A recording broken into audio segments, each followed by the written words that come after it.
Hola, nos acompaña la doctora Regina Castro, endocrinóloga de la Clínica Mayo. Doctora, bienvenida. Muchas gracias, bien hallada.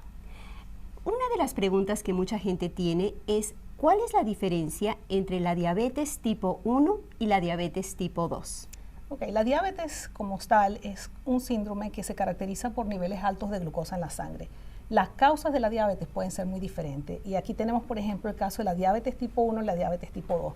Aunque el resultado final es el mismo, que las dos conducen a una elevación de la glucosa en la sangre y la incapacidad de manejar la glucosa en forma apropiada, la causa de diabetes tipo 1 generalmente es un proceso diferente, es un proceso autoinmune. Casi siempre se presenta en personas más jóvenes, muchas veces en niños, y la causa que conduce a esta deficiencia de insulina es un proceso autoinmune en el cual existen anticuerpos que por razones variadas y que no están muy claras, empiezan a atacar las células del páncreas que producen la insulina. Entonces, con el tiempo, la destrucción progresiva de estas células limita la capacidad de producción de insulina y estos pacientes tienen un déficit de insulina que conduce a los niveles elevados de glucosa.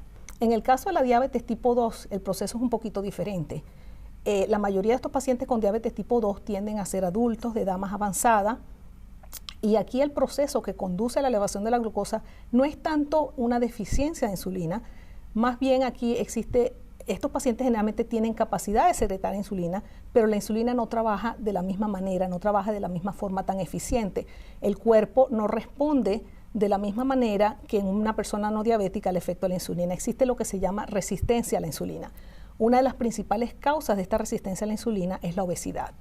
Entonces, cuando tenemos una persona que es obesa, generalmente existe un antecedente genético importante donde hay varias personas en la familia que han sufrido de este tipo de diabetes que se presenta ya en edad más avanzada. La persona puede producir insulina, pero la insulina no funciona de la misma manera, no funciona de la misma manera tan eficiente y por lo tanto el resultado final es el mismo, que los niveles de glucosa están elevados. Ahora, hablemos un poquitín del tratamiento de la diabetes tipo 1 y la diabetes tipo 2. Si entendemos que en el proceso de diabetes tipo 1, el problema principal es que las células que producen la insulina están deficientes o han sido destruidas por un proceso inmunológico. Estos pacientes obviamente no tienen capacidad de producir insulina. Sin la insulina no se pueden regular los niveles de azúcar. Entonces, todos los pacientes con diabetes de tipo 1 necesitan insulina para poder sobrevivir. En el caso de las personas con diabetes tipo 2, dijimos que estas personas todavía tienen capacidad de segregar insulina, pero no funciona de la misma forma más eficiente. Entonces, muchas veces la dieta y el ejercicio, perdiendo peso, hacen que la persona se haga más sensible a los efectos de la insulina y eso muchas veces en pacientes con diabetes tipo 2 que es leve o que se está presentando en principio, muchas veces es suficiente para mantener los niveles de glucosa normal.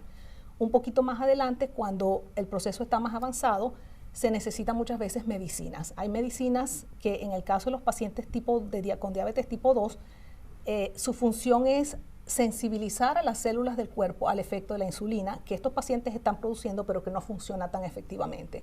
Entonces existen tratamientos que están dirigidos a mejorar la sensibilidad a la insulina, existen tratamientos que están dirigidos a aumentar la secreción de insulina por parte del páncreas y últimamente cuando el paciente está en un estado ya muy avanzado y los niveles de azúcar no están respondiendo, entonces muchos de estos pacientes eventualmente van a necesitar tratamiento con insulina. Pero los pacientes con diabetes de tipo 2 muchas veces se pueden manejar por muchos años con medicinas y no necesitan insulina. Los pacientes con diabetes tipo 1 siempre necesitan insulina. Estupendo, entonces ya lo sabes, esa es la diferencia principal. El diabetes tipo 1 necesitan insulina para vivir, diabetes tipo 2 muchas veces la dieta únicamente, a veces con medicinas y únicamente en casos más avanzados pueden llegar a necesitar insulina. Perfecto. Estupendo. Muchísimas gracias. Muchas gracias. Y gracias por acompañarnos. Y tenemos más videos con la doctora Castro, así que los invitamos a que nos acompañen ustedes también. Gracias.